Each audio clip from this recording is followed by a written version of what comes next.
Welcome to the show. I'm Jen. My guest today is Hamid Shojaee. Thank you for being here. You're welcome. Thank you for having me. Director of your own foundation, entrepreneur, investor, and did spend some time at ASU because I'm a big ASU person. So a little shout out. Not a native, but has lived here for a long time. Almost a native. Almost a native. Honorary native. Because it's, once you're over 30 years of living in Arizona, like 30 years ago, hardly anybody lived here. So. That's what I say. When I meet people who are like, yeah, I've lived here about 10, 15 years. I'm like practically native. I'm like, no. You haven't had enough summers yet to really be a native. So, but I first met your wife many years ago and have gotten to know her and you guys are a dynamic duo. You've built businesses together and have worked together and have your, kids and your precious family. What is that secret to success of doing all those things together? Something you can share with us? I think the marriage success of working together is a lot of disagreements and fighting, but know that you're going to be together and decide to make up, and that's sort of like, I feel like that's the key that everyone wants to sort of avoid saying that, no, we fight a lot, and working together causes us to fight even more. But, I think that's part of life, that's part of the journey, and it makes you stronger and makes you appreciate each other a little bit more, and we have respect for one another and sharing your own opinion, and that's probably where some of that comes. You share different views and different opinions, and then for sure sort of work through that. Yeah, absolutely. That's for sure. A good one. I mean, it's not a secret, right? People think that you shouldn't fight or whatever, but I think that's part of human nature. If you're with if you put any two people together for some period of time, there's going to be disagreements and arguments. Absolutely. Right? Well, I appreciate your authenticity in that too. So backing up, I mentioned ASU. You're in college, and you decide in your senior year, not to finish, and start your own company. Yeah. How did you, did you have a moment where you're like, you know what, I've got X amount of credits left, I'm just going to ride this out? Really, where did that come from to get that, thought to say, I'm just going to leave? Yeah, so what's funny is that I knew I wanted to do a software company for some period of time before that, and I was constantly trying different things and building different software applications, and every day I would bug my roommate, let's brainstorm on potential companies we could start. This is the time, and this is like back in 1995 timeframe, 94 maybe, and one day we had a great idea, or what we thought was a great idea, and we started getting super excited about it. We pitched it to a friend, and the friend got excited about it and wrote us a $20,000 check right on the spot. So we're like, all right, this is happening, right? We're going to start doing something, and the rest is history. But like at that point in time, I was sort of ready to focus on software and executing on a company as opposed to trying to finish out school. And my school, I had taken like all of the sort of major classes that I wanted to for computer science, which is what I was studying. And I had taken a whole bunch of other classes that just interested me.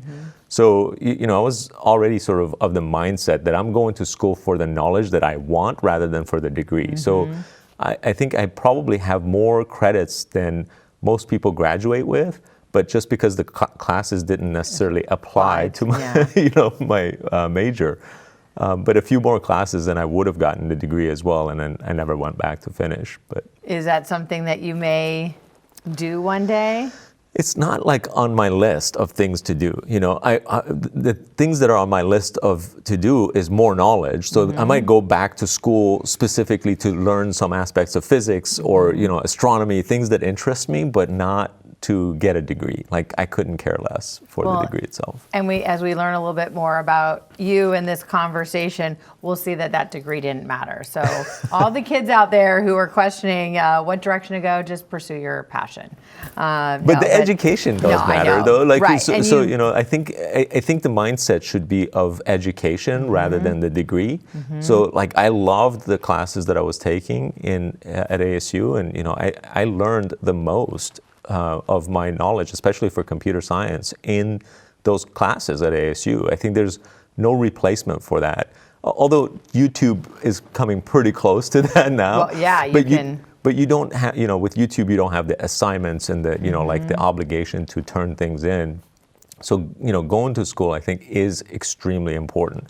But going to school, what's the reason? It's for the knowledge, so that you have the knowledge to do something, as opposed to trying to get a degree. Yeah, and that's a good point. I was going to say, versus going through the motions, Right. and then people get out with a degree and go a completely different path, which is fine.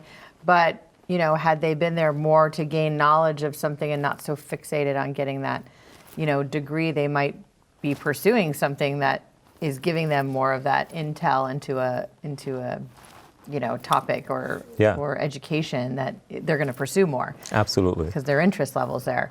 So you had a company that you sold last year. Yes. Axosoft. Yeah. And now you are, taking your journey and looking to invest and help and support other people. Tell me what you're doing now, because this is fabulous. I think it's pretty incredible. Yeah, so just a quick background on Axosoft. We actually broke off a piece of Axosoft back in 2014 and made it into a second company called Pure Chat. And coincidentally, both companies were operating independent of one another. And coincidentally, both of them were sold last year, one in April of last year, one in August. And congratulations. Thank you. And essentially, we're out of the day-to-day operations, and now it's like, okay, what's next for us? And one of the things that I have wanted to do for a long time, and I have been sort of on a part-time basis doing locally, has been to meet with founders and entrepreneurs locally in tech, especially software startups, and giving them advice or even investing in some of them. So I wanted to do more of that, and there isn't a lot of investment happening, unfortunately, in Arizona. So I think there's an area where we can actually make an impact and make a difference, which is on the lower end starting phase of the companies that are coming up, as opposed to companies that are already successful and just need fuel to grow faster. So on the early stage is where we think we can make a bigger impact. And then, so that investing is one of the things that I'm focused on. The other is that there isn't a lot of information or people that are getting highlighted that are doing really cool things. So we wanted to make sure we're doing that as well. So we're doing that through aztechbeat.com and through a podcast called AZ Tech Podcast. And I'm just meeting with founders that are amazing people, amazing entrepreneurs. The stories are fascinating. They're fascinating me, and I think I'm hard to fascinate. So I think that many people would enjoy it. And I'm learning a lot too, just talking to these founders and their roller coaster rides and the emotional turmoils that they've had to deal with. It's just fascinating. And it probably inspires others, motivates others when they hear those stories, of what other people are doing. Where do you see the tech community and industry in Arizona? Like, how do you see that right now, or where do you see it going? Yeah, so I mean, I'm obviously biased because I love Arizona, and I think that we do such cool things here that the world doesn't necessarily know about, or that we don't get enough credit for the tech that does come out of here and the talent that Arizona does have. But unfortunately, a lot of that talent is tied up at, like Wells Fargo or American Express or State Farm, where they're employing many thousands of software engineers, but those software engineers are doing things that might not be seen by the outside world, right? Whereas Silicon Valley is more known for like building the cool next generation product. Now these guys are doing cool work; they're just doing it behind the scenes at Amex or State Farm. So not sure what they're doing. I want to encourage those people to come out and build their own companies and create that sort of next generation of tech startups in Arizona. And I think that, talent-wise, we have it here. We have an incredible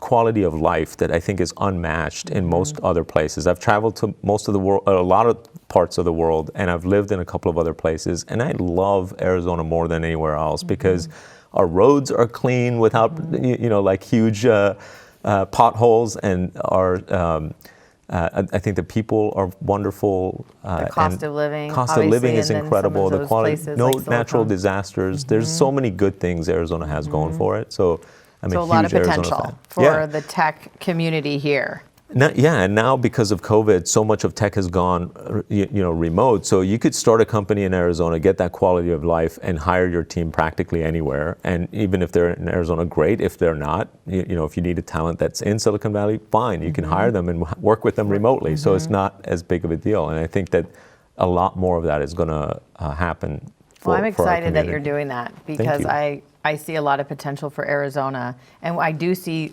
larger semiconductor and just in that overall tech space starting to come here and bring their facilities and all of that. I know we're talking about, developers and more entrepreneurs than some of the big guys, but I think overall, just to attract more of that here is super exciting for us as a state. Yeah, absolutely. It's great to have a backup plan to go to Intel or State Farm or Amex or whatever. Yeah, absolutely. In case things don't work out, right? Well, like for an entrepreneur.